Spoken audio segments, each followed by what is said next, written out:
Hello and welcome to Comcast Local Edition. I'm Terry Hardesty. Joining me now in the studio is Dawn Manley, who's with the Lindsay Wildlife Museum, and you have with you a tiger salamander. Yes, this is one of our native amphibian ambassadors at the museum, and these guys actually this time of year are starting to come out from their hiding spots to breed now that we've had our rainy season, the strange rainy season that we have in this area. And what they're doing is they're making their way to different ponds and streams to breed. So they're looking for water sources.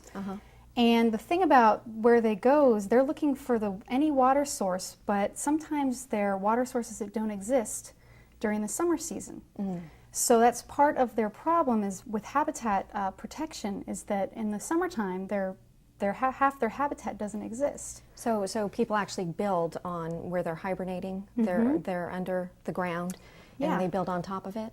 Yes, that's what happened. Actually, in Mendocino or in Sonoma County and Santa Barbara County, these animals are actually endangered. Okay. So right here in this area, in Contra Costa County, they're being watched by Fish and Game, and they're not endangered, but they have people looking out for them.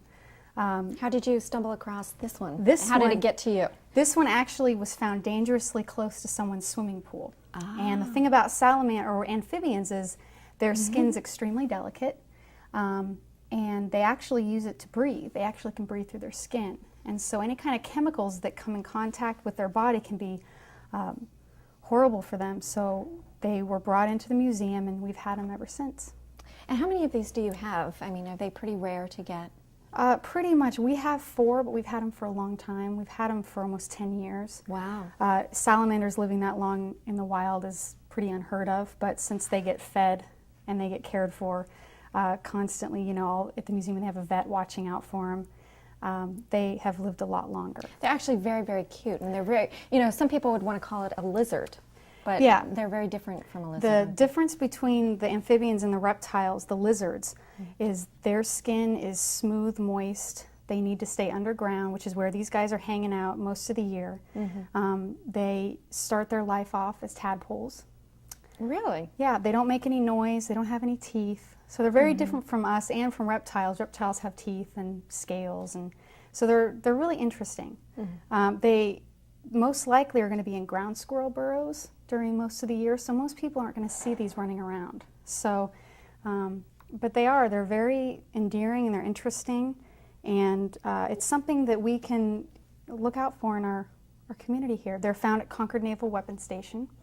There's populations of them there, and so as we look at how we can, you know, build and expand and you know, set up infrastructure, we also keep in mind these types of animals that for most of the year they're not around. Right, and you have 6,000 injured or orphaned animals that come through the Most rehabilitation times. center.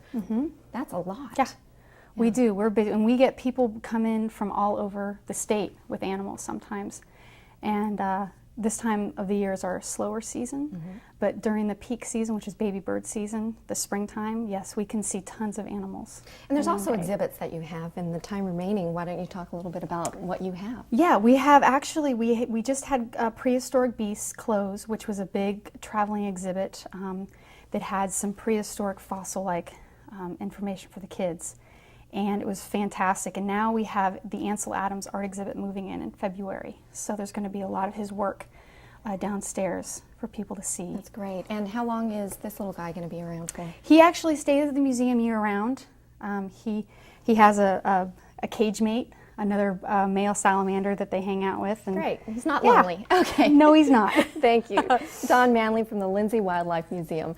And this is Comcast Local Edition. I'm Terry Hardesty. Thanks for watching.